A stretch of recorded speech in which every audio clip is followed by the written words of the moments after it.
رسول الله صلى الله عليه وسلم المرأة إذا صلت خمسها وصامت شهرها وأحسنت فرجها وأطاعت بعلها فلتدخل من أي أبواب الجنة شاءت رواه أبو داود ও দরদি আল্লাহ রে আমার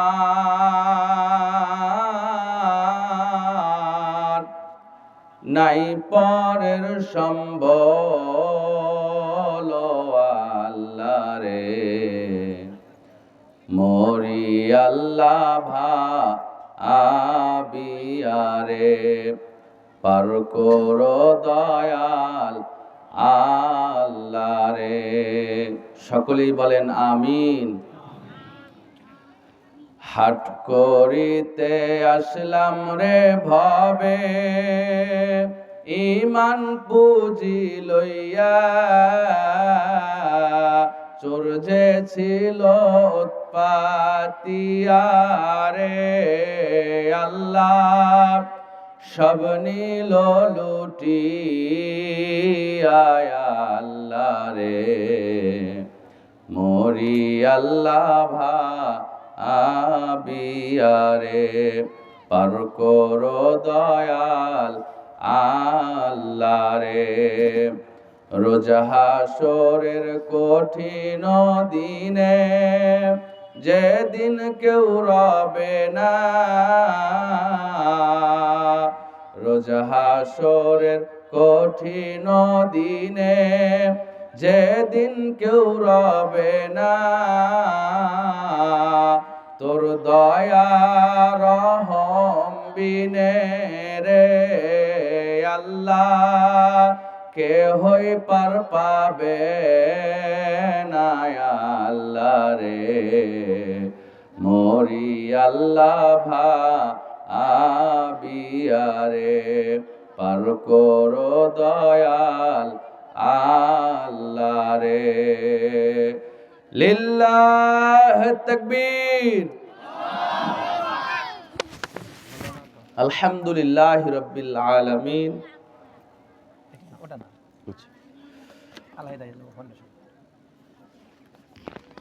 আল হেদায়া যুব ফাউন্ডেশন কর্তৃক আয়োজিত আজিকার বিশাল ইসলামী জলসার সম্মানিত সুযোগ্য সভাপতি সাহেব, শ্রদ্ধাভাজন ব্যক্তিত্ব, আমার শ্রদ্ধেয় ভাই আব্দুল মুমিন খন্দকার, আমরা ভাইয়ের জন্য দোয়া করছি আল্লাহ সুবহানাহু ওয়া তাআলা তার ইলমে আমলে হায়াতে বারাকা দান করুক, পড়েন আমিন। সম্মানিত উপস্থিতি, আপনারা যেভাবে বসে আছেন এটা আলোচনার পরিবেশ হলো না। এই যে মাঝখানে গ্যাপ রাখছেন মানচিত্রের মতো, এই লোকের সাথে ওই লোকের কি ঝামেলা আছে নাকি? মাঝখানে ফাঁকা রাখছেন যে। আমি আবার লিল্লাহে তাকবীর বলবো, আল্লাহু আকবার বলে যে পিছনের যুবক ভাইয়েরা, সব আমার বয়সী যুবক ভাইয়েরা মেহরবানি করে সামনে চলে আসবেন। এই সামনের ফাঁকা জায়গা পূরণ করে নেবেন, ফেস টু ফেস সামনাসামনি কিছু কথা হবে ইনশাআল্লাহ। রেকর্ডার ভাই একটু সাউন্ড বাড়াতে হবে, সাউন্ডটা একটু ক্লিয়ার করেন। সকলে প্রস্তুতি নেন, পিছনের ভাইরা চলে আসেন। লিল্লাহে তাকবীর। বসে থাকবেন না, ঘোষ পারবেন না, চলে আসেন। যুবক ভাই রক্ত গরম, সব সামনে আসেন, এই গ্যাপ পূরণ করে নেন। আপনারা যার সামনে যে ফাঁকা আছে আসেন, সামনে আসেন, সামনাসামনি কথা হবে। আসেন, মুখ দিয়ে কথা বলবেন না, চুপচাপ করে সামনের জায়গা পূরণ করে নিয়ে বসে পড়েন। বসেন, সবাই বসেন, তাকান আমার দিকে। প্রিয় উপস্থিতি, আসলে রাত অনেক হয়ে গেছে, প্রধান মেহমান চলে আসছে, উনি অনেক দূর থেকে আসছে। আমি ওনার মূল্যবান সময় নষ্ট করব না, অতি সংক্ষেপে যত শর্ট করে একটি আলোচনা রাখা যায় আমি চেষ্টা করব ইনশাআল্লাহ। প্রিয় উপস্থিতি, আমাকে মা বোনদের প্রসঙ্গে আলোচনা করতে বলা হয়েছে। আসলে প্রত্যেকটা প্রোগ্রামেই মা বোনদের উপস্থিতি বেশি দেখা যায়। ঠিক কিনা বলেন? এখন আমার মুরব্বী বাবাদেরকে বলছে তোমরা বাড়ি পাহারায় থাকো, আমরা মাহফিলে গেলাম, ঠিক না? এজন্য এখন মাহফিলগুলোতে পুরুষ কম মহিলা বেশি।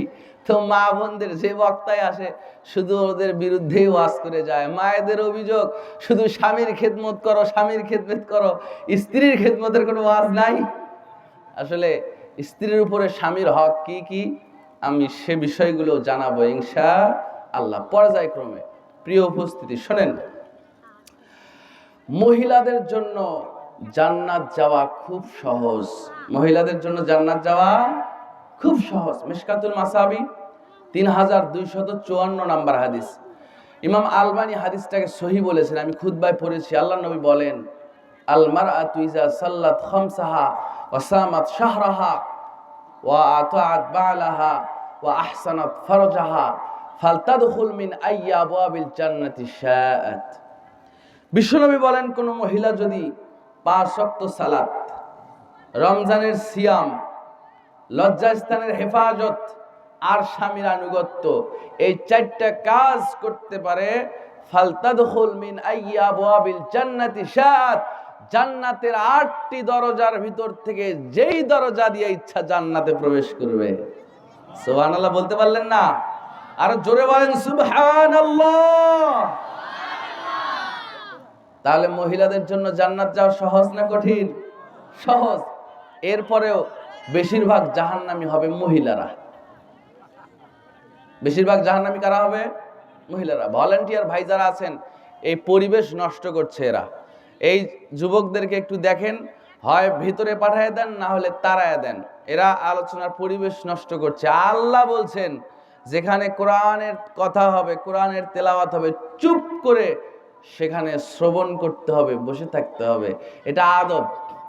আর মিশকাতুল মাসাবিতেও হাদিস আসছে, সহিহ মুসলিমেও হাদিস এসেছে, কেউ যদি আলোচনা শোনার উদ্দেশ্যে মাহফিলের প্যান্ডেলে এসে বসে যায়, তা আল্লাহর নবী বলেন, এটা হাদিসে কুদসি, আল্লাহ বলেন, আমার ওই বান্দা এখান থেকে সমস্ত গুনাহকে ঝেড়ে ফেলে উঠে চলে যায়। সুবহানাল্লাহ বললেন না?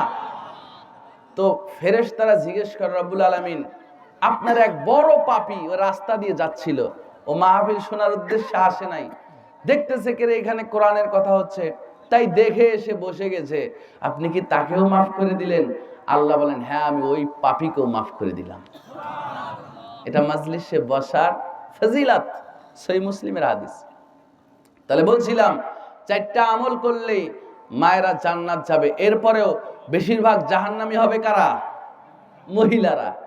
সহিহ বুখারী 1462 নাম্বার হাদিস। হাদিসের রাবি আবু সাঈদ খুদরি রাদিয়াল্লাহু তাআলা আনহু, ইনি বলেন, কোন এক ঈদের দিনে ঈদের সালাত আদায়ন্তে বিশ্বনবী সাহাবীদেরকে উপদেশ দিলেন। সাহাবীদেরকে উপদেশ দেওয়ার পরে ফামাররা ইলান নিসাই, বিশ্বনবী মহিলাদের দিকে গেলেন, গিয়ে বললেন, লক্ষ্য করেন, ইয়া মা'শারান নিসাই তাসাদদাকনা ফাইন্নী রাআইতুকুন্না আকসারা আহলিন নার। ওহে মহিলারা, তোমরা বেশি বেশি সাদকা করো। ফাইন্নী রাআইতুকুন্না আকসারা আহলিন নার, কেননা আমাকে দেখানো হয়েছে জাহান্নামের অধিকাংশরাই তোমরা নারী, তোমরাই বেশি জাহান্নামে, এটা আমাকে দেখানো হয়েছে। তো মহিলাগণ জিজ্ঞেস করলেন, ফাকুলনা ওয়া বিমা যালিকা ইয়া রাসূলুল্লাহ, নবী আমরা জানতে চাই কোন কারণে মহিলা বেশি জাহান্নামী হবে। নবী আপনি বলে দেন, মহিলারা বেশি বেশি জাহান্নামী হবে কারণ কি কি অপরাধ তাদের? বিশ্বনবী 2টা অপরাধের কথা বললেন। 1 নাম্বার, তুকফিরনাল লানা, তোমরা বেশি বেশি অভিশাপ দিয়ে থাকো। 2 নাম্বার, ওয়া তাকফুরনাল আশিরা, আর স্বামীর অকৃতজ্ঞ হয়ে থাকো। বেশি বেশি গালিগালাজ করো, মুখ দিয়া অভিশাপ দাও। পাড়া প্রতিবেশীর সঙ্গে ঝগড়া বিবাদ লাগলে ফজরের পর গালি দেওয়া শুরু হয়, এশার নামাজ শেষ হয়ে মানুষ ঘুমায় যায়, মহিলার গালি দেওয়া শেষ হয় না। আছে না নাই? এইদিকে নাই, সব আমার গাইবান্ধা আছে। এলাকার বদনাম করেন না, খবরদার, নাহলে বাড়িতে গেলে খবর আছে কিন্তু। ভাইরা আমার, তাহলে 2টা অপরাধে বেশিরভাগ মহিলারা জাহান্নামী হবে। 1 নাম্বার, বেশি বেশি লানত করা, গালিগালাজ করা। আরে গালি দেওয়া ফাসিকি কাজ, এটা মুনাফিকদের কাজ। কোন মুমিনা মহিলা গালি দিতে পারে না। শোনেন মায়েরা বোনেরা, কানটা খাড়া করবেন, মুখের হেফাজত করতে হবে। মুখের হেফাজত যদি না করতে পারেন, সালাত, সিয়াম, হজ, যাকাত কিয়ামতের দিন আপনাকে বাঁচাইতে পারবে না। আল আদাবুল মুফরাদ, ইমাম বুখারীর লেখা কিতাব। এই কিতাবের 118 নম্বর হাদিস, কিলা লিন নবী সাল্লাল্লাহু আলাইহি ওয়াসাল্লাম, আল্লাহর নবীকে বলা হলো, ইন্না ফুলানাতান তাকুমুল লাইলা ওয়া তাসুমুন নাহারা ওয়া তাফআলু ওয়া তাসাদ্দাকু ওয়া তুযি জিরানাহা বিলিসানিহা, ফাকালা রাসূলুল্লাহি সাল্লাল্লাহু আলাইহি ওয়াসাল্লাম লা খায়রা ফিহা হিয়া মিন আহলিন নার। আল্লাহর নবীকে সাহাবীগণ বললেন, ইয়া রাসূলুল্লাহ, একজন মহিলা আছে, তাকুমুল লাইলা, রাত্রি জেগে জেগে সালাত পড়ে। নবী একজন মহিলা সারা রাত সালাত পড়ে, ওয়াতাসুমুন নাহারা, সারা দিন সিয়াম পালন করে, ওয়াতাফআলু, ভালো ভালো নেক কাজ করে, ওয়াতাসাদ্দাকু, দান সাদগাও করে। আবার শোনেন নবী, শোনেন, একজন মহিলা আছে সারা রাত জেগে নফল সালাত পড়ে, সারা দিন আবার নফল সিয়াম আদায় করে, দান সাদগা করে, ভালো ভালো নেক আমল করে। ওয়া তুজি জিরানাহা বিলিসানিহা, তবে মহিলার মুখ যে ভালো নয়, মুখ দিয়া পাড়া প্রতিবেশীকে কষ্ট দেয়, স্বামীকে কষ্ট দেয়, ননদকে কষ্ট দেয়, শাশুড়ির সাথে মিল নাই, পাড়া প্রতিবেশীর সাথে মিল নাই, মহিলার মুখ খারাপ, মুখ দিয়ে অশ্লীল ভাষায় গালিগালাজ করে। ফাকালান নবী সাল্লাল্লাহু আলাইহি ওয়াসাল্লাম লা খায়রা ফিহা, নবী বললেন, সাহাবীরা শোনো, এই মহিলার মধ্যে কোনই কল্যাণ নাই। যদিও সালাত পড়ে, সিয়াম রাখে, দান সাদগা করে, এই মহিলার মধ্যে কোনই কল্যাণ নাই। হিয়া মিন আহলিন নার, এই মহিলা যাবে আল্লাহর জাহান্নামে। জোরে বলেন না আউযু বিল্লাহ। তাহলে সালাত, সিয়াম, হজ, যাকাত আপনাকে জাহান্নাম থেকে বাঁচাতে পারবে না যদি মুখ ভালো না হয়। ক্বালু ওয়া ফুলানাতান তুসাল্লিল মাকতুবাতা ওয়া তাসাদ্দাকু বিআসওয়ার, ক্বালা রাসূলুল্লাহ সাল্লাল্লাহু আলাইহি ওয়াসাল্লাম হিয়া মিন আহলিল জান্নাহ। সাহাবীগণ বললেন, ইয়া রাসূলুল্লাহ, আরেকজন মহিলা বেশি সালাত পড়তে পারে না, শুধু ফরজ সালাত গুলো আদায় করে আর মানুষকে কাপড় চোপড় দান করে নবী গো। তবে লা তুজি আহাদান, মহিলার মুখ বড্ড ভালো, মুখ দিয়া কাউকে কষ্ট দেয় না, স্বামীর সঙ্গে সদ আচরণ করে, মুখ দিয়া স্বামীকে কষ্ট দেয় না, শাশুড়ি ননদকে কষ্ট দেয় না, মানুষের সাথে ভালো ব্যবহার করে, মুখটা তার ভালো। নবী বললেন, হিয়া মিন আহলিল জান্নাহ, এই মহিলায় যাবে আল্লাহর জান্নাতে। জোরে বলেন সুবহানাল্লাহ। তাহলে আমল যদি কম হয়, মুখটা যদি ভালো হয়, জান্নাত মিলবে ইনশাআল্লাহ। শোনেন, জামে তিরমিজি মূল কিতাব 2004 নম্বর হাদিস। আল্লাহর নবী সাহাবীদেরকে জিজ্ঞেস করলেন যে, তোমরা কি বলতে পারো কোন কোন কাজের মাধ্যমে, কোন জিনিসে মানুষ বেশি জাহান্নামী হবে? তো সাহাবীদের একটা অভ্যাস ছিল, তারা জানলেও বলতেন আল্লাহু ওয়া রাসূলুহু আলামু, না জানলেও বলতেন আল্লাহু ওয়া রাসূলুহু আলামু, মানে আল্লাহ এবং তার রাসূলই ভালো জানেন। তো বিশ্বনবী বললেন, শোনো, দুইটা অপরাধে, দুইটা জিনিসের মাধ্যমে মানুষ বেশি বেশি জাহান্নামী হবে। এক, আল ফামু, মানে মুখ। দুই, ওয়াল ফারাজ, লজ্জা স্থান। এই দুইটা জিনিসের মাধ্যমে মানুষ বেশি জাহান্নামে যাবে। এজন্য মা, মুখের হেফাজত করবেন। আল্লাহর নবী বলছেন, সাহাবীরা শোনো, দুই চোয়ালের মাঝখানের জিহ্বার হেফাজতের দায়িত্ব যদি নিতে পারো, যদি মুখের হেফাজত করতে পারো, আমি নবী বলে দিলাম, জান্নাত নিয়ে দেওয়ার ব্যাপারে আমি নবী জামিনদার। সুবহানাল্লাহ বলেন। ভাইরা আমার, এজন্য মুখের হেফাজত করতে হবে।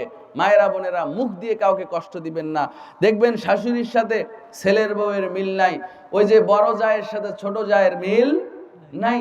সামান্য একটা আঙ্গিনা ঝাড়ু দেওয়া নিয়ে ঝগড়া লেগে গেছে, এরপরে প্রথমে দুই বউ, এরপরে দুই ভাই, এরপরে বাড়িটাই ভাগ হয়ে গেল। কথা বলেন ঠিক কিনা? শোনেন, আপন দুই ভাই স্কুল ছুটি হলে একসাথেই মেলায় যাইতো, একসাথেই নানার বাড়িতে যাইতো, একই মাঠে খেলতো, একসঙ্গে একই রকম ড্রেসের কাপড় ঈদে কিনতো। বিবাহের পরে 10 বছর পার হয়ে গেছে, এই বড় ভাই ছোট ভাইয়ের সাথে কথা বলে না, ছোট ভাই বড় ভাইয়ের সাথে কথা বলে না। আছে না নাই? এই ফাটলটা কে ধরাইছে জানেন? ওই বাড়ির মহিলাটা, ওই মহিলাটাই ধরিয়েছে এই ফাটলটা। আল্লাহর নবী বলেন, সাহাবীরা শোনো, আল ওয়ালিদু আওসাতু বিআবওয়াবিল জান্নাহ।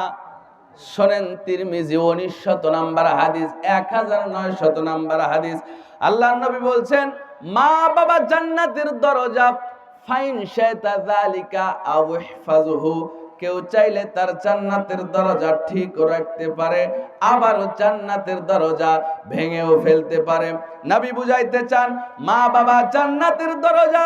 কেউ যদি মা বাবার সঙ্গে ভালো ব্যবহার করে, সৎ আচরণ করে, জান্নাত ঠিক থাকবে। মা বাবার সঙ্গে ভালো আচরণ জান্নাই।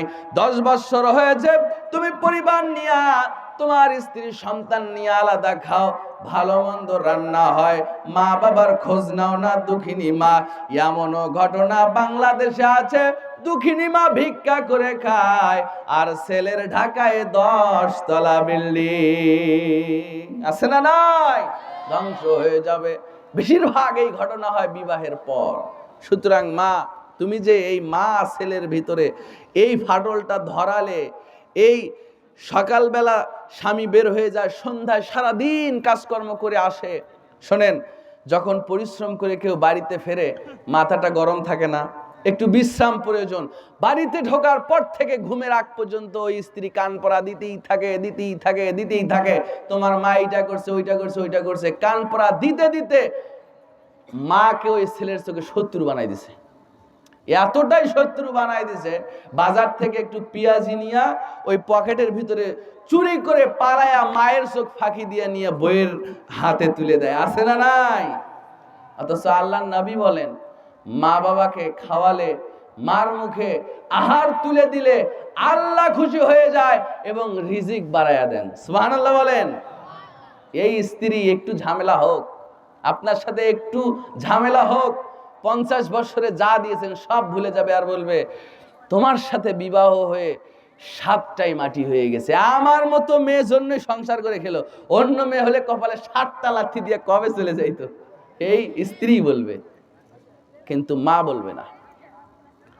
তুমি ঢাকাতে চাকরি করো, ঢাকা থেকে আসার সময় স্ত্রীর জন্য পোশাক কিনলে, সন্তানের জন্য কিনলে, তোমার গাড়ির ড্রাইভারটার জন্য পর্যন্ত কিনলে, কিন্তু মায়ের জন্য তোমার অন্তর নরম হলো না, মায়ের জন্য কিছু আনতে পারলা না। আহারে হতভাগা মুসলমান, নবী বলেন, কেউ যদি মা বাবার সঙ্গে সৎ আচরণ করে, আল্লাহ খুশি হয়ে যায়। মা বাবা যে সন্তানের উপরে রাজি, আল্লাহ সেই সন্তানের উপরে রাজি। বিশ্বনবী বলেন, সাহাবীগণ শোনো, রিদওয়ানুল্লাহে রিদওয়ানুল ওয়ালিদাইন ওয়া সাখতুল্লাহে ফি সাখতুল ওয়ালিদাইন। আব্বা আমার সন্তুষ্টিতে আল্লাহর সন্তুষ্টি, আব্বা আমার অসন্তুষ্টিতে আল্লাহর অসন্তুষ্টি।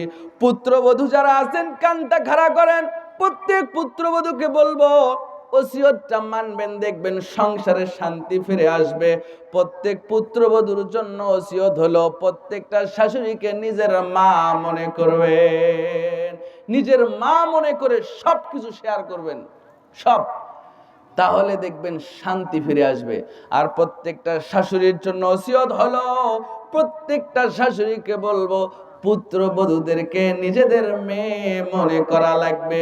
যদি পুত্রবধূকে নিজের মেয়ে না মনে করেন, পুত্রবধূ কিন্তু মা মনে করবে না।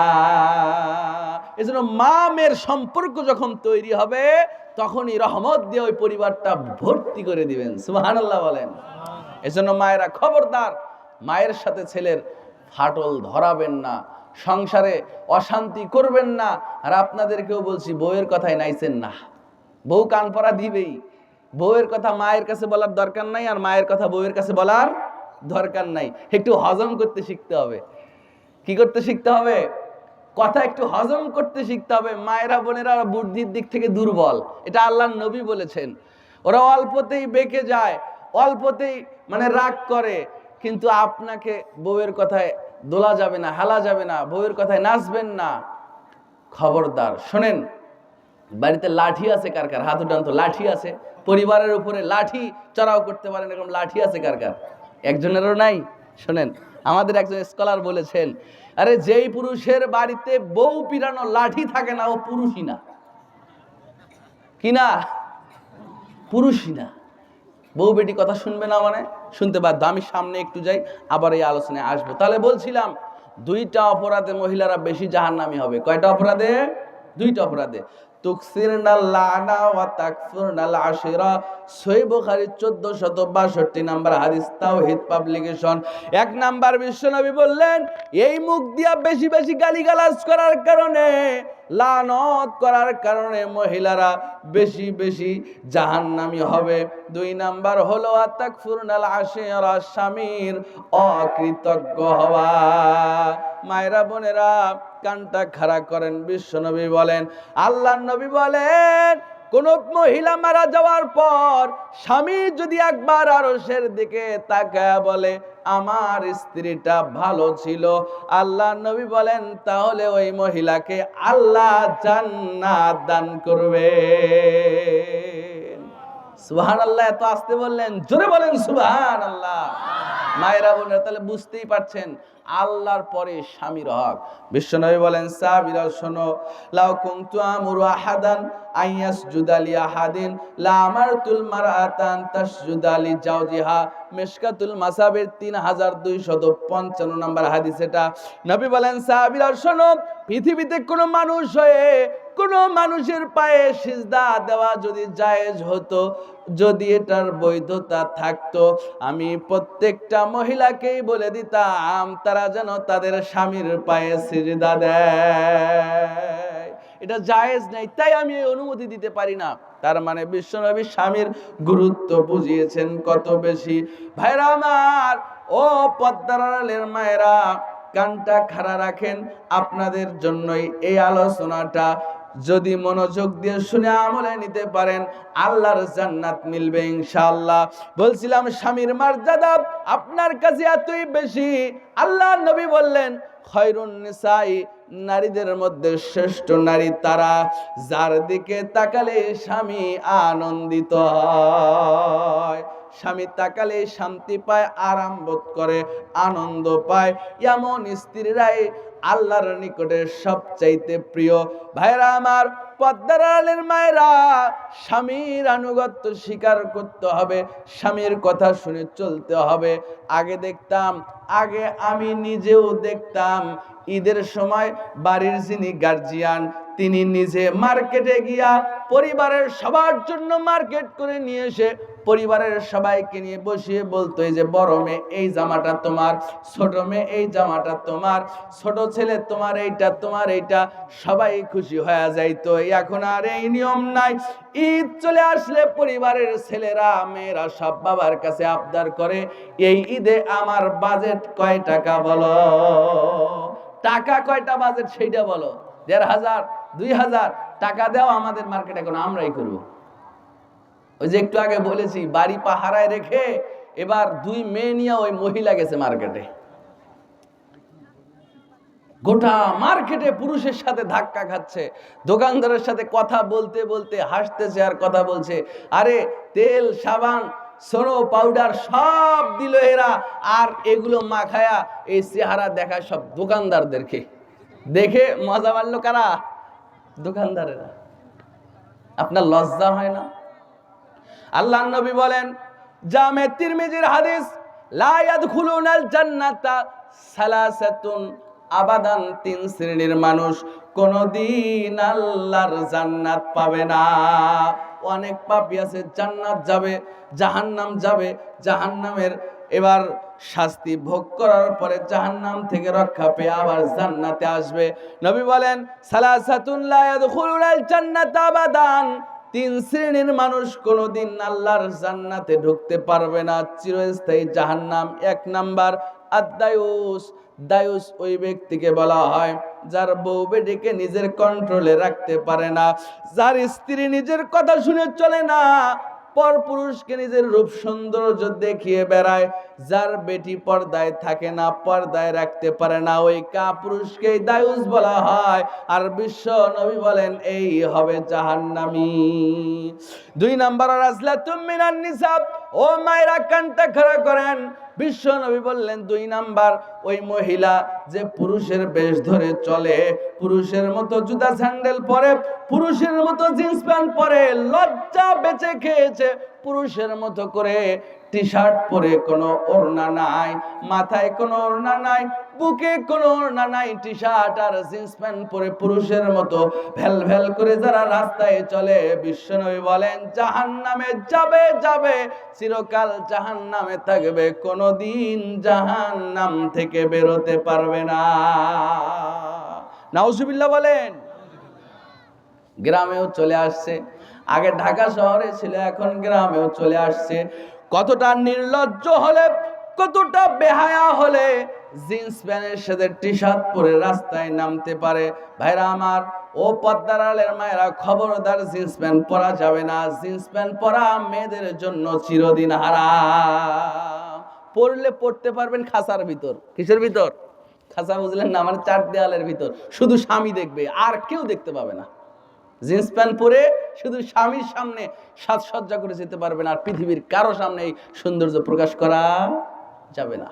ভাই সাউন্ডটা একটু ক্লিয়ার করতে হবে, কথা বলে আরাম পাচ্ছি না, গলা টানছে। শোনেন, স্বামীর মর্যাদা সম্পর্কে আমি বলছিলাম। মায়েরা বোনেরা, এই আলোচনায় আবার আসবো, ওনাদের পর্দার আলোচনায় আমি আবার আসবো, জানি না সময় কতটুকু পাওয়া যাবে। শোনেন, স্বামীর আনুগত্যেই জান্নাত মিলে। স্বামীর আনুগত্যে কি মিলে? জান্নাত মিলে। আর জাহান্নামে বেশি যাবে তারাই স্বামীকে মানে না, যারা যারা স্বামীকে মানে না, স্বামীর কথা শুনে না, নিজেকেই স্বামীর জায়গায় নিয়ে গেছে, এই মহিলারাই বেশি বেশি জাহান্নামী হবে। শোনেন, সুনান ইবনে হিব্বান 725 নাম্বার হাদিসে একটি ইতিহাস, ছোট্ট একটি ইতিহাস এসেছে, আমি বলছি, বুঝতে পারবেন স্বামীর মর্যাদা ঠিক কোথায়। আবু তালহা রাদিয়াল্লাহু তাআলা আনহু, কি নাম বললাম? আবু তালহা রাদিয়াল্লাহু তাআলা আনহু, ইনি বেশিরভাগ সময় রাসূলের দরবারে কাটাতেন। তো এনার একটা অসুস্থ সন্তান বাড়িতে ছিল, অসুস্থ সন্তানকে রেখে আবু তালহা রাসূলের দরবারে গেছেন। তো এমন সময় আল্লাহর ইচ্ছায় এই অসুস্থ সন্তানটা মারা গেছে। ইন্না লিল্লাহি ওয়া ইন্না ইলাইহি রাজিউন। মারা যাওয়ার পরে দেখেন আবু তালহার স্ত্রী এবার সুন্দর করে সন্তানটাকে গোসল করায়া, এবার কাফনের কাপড় পরায়া খাটের নিচে গোপনে এক জায়গায় রেখে দিছে। দেওয়ার পরে সময় চলে যায়, অনেকক্ষণ পর আবু তালহা বাড়িতে ফিরলেন। বাড়িতে ফেরার সাথে সাথে বিপদের খবর দেন নাই। সুন্দর করে ওযুর পানি দিলেন, আবু তালহা ওযু করে রুমে গেলেন। খাওয়া দাওয়ার পর্ব শেষ হয়ে গেল। এবার আবু তালহার স্ত্রী সুন্দর করে সেজে গুজে আবু তালহার সঙ্গে বিছানায় গেলেন। দুইজনের মধ্যে ভালোবাসা বিনিময় হলো। এরপরে আবু তালহার স্ত্রী আবু তালহাকে ডাক দিয়ে বলছেন, শোনেন, আল্লাহ যদি আপনাকে আমাকে কোনো কিছু হাদিয়া স্বরূপ দান করে, এরপরে সেইটা আল্লাহ আবার তার কাছে নিয়ে নেয়, আপনার কি কোনো আফসোস আছে? আবু তালহা বলছেন, না, আমার কোনো আফসোস নাই। এবার স্ত্রী বলছে, শোনেন, আপনার অসুস্থ সন্তান আপনি যাওয়ার পর অসুস্থতা আবার বেড়ে গেল। আমার চোখের সামনে আমার কলিজার টুকরা সন্তানটা মারা গেল।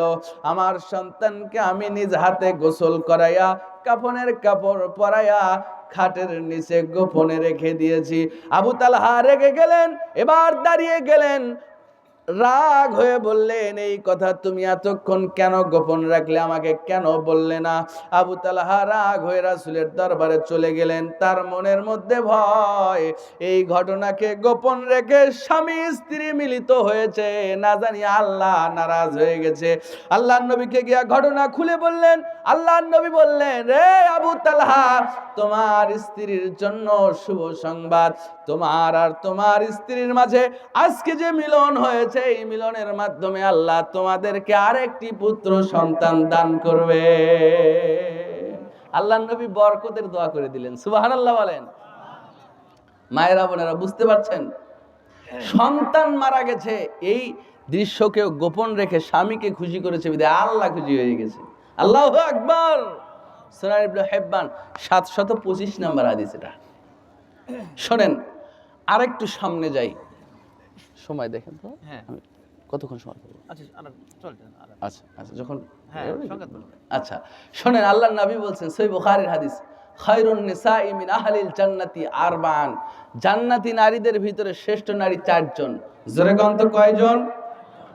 শ্রেষ্ঠ নারী 4 জন। হাদিসের ভাষাটা এরকম, আমি যেভাবে বললাম। বলা হয় যে জান্নাতের নারীদের সর্দার হবে 4 জন, এই কথা মিথ্যা। আল্লাহর নবী বলছেন জান্নাতি নারীদের ভিতরে শ্রেষ্ঠ নারী 4 জন, সর্বোত্তম নারী 4 জন।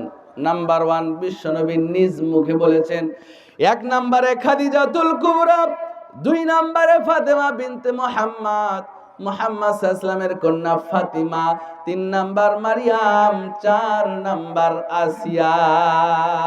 এবার শোনেন, লম্বা লম্বা ইতিহাস সবগুলো বলার সময় হবে না, একটু একটু করে বলবো। এই 4 জন মহিলার জীবনীতে কি এমন ছিল, কেন তারা জান্নাতে হাজার হাজার লক্ষ লক্ষ কোটি কোটি নারী থাকতে এই 4 জন কেমনে শ্রেষ্ঠ হলো? বিশ্বনবী এই 4 জন নারীর নাম কেন ঘোষণা দিলেন? খেয়াল করেন। 1 নম্বরে বিশ্বনবী খাদিজাতুল কুবরার কথা বলেছেন, রাসূলের স্ত্রী খাদিজা, যেই মহিলা এতটাই দামি, এতটাই দামি, এতটাই দামি। বিশ্বনবী একদিন হীরা গুহায় ধ্যানরত অবস্থায় ছিলেন। এমন সময় খাদিজাতুল কুবরা রাদিয়াল্লাহু তাআলা আনহা খাবারের টোপলা নিয়া বিশ্ব নবীর কাছে যাচ্ছিলেন। এমন সময় জিবরাইল আলাইহিস সালাম এসে বিশ্ব নবীকে সালাম দিলেন। সালাম দিয়া বললেন, নবী গো, তাকায় দেখেন আপনার স্ত্রী খাদিজাতুল কুবরা খাবারের টোপলা নিয়ে আসতেছে। আসা মাত্রই খাদিজাকে বলে দিবেন স্বয়ং আরশ মহল্লা থেকে আল্লাহ খাদিজাতুল কুবরাকে সালাম পাঠাইয়াছেন। সুবহানাল্লাহ বলেন।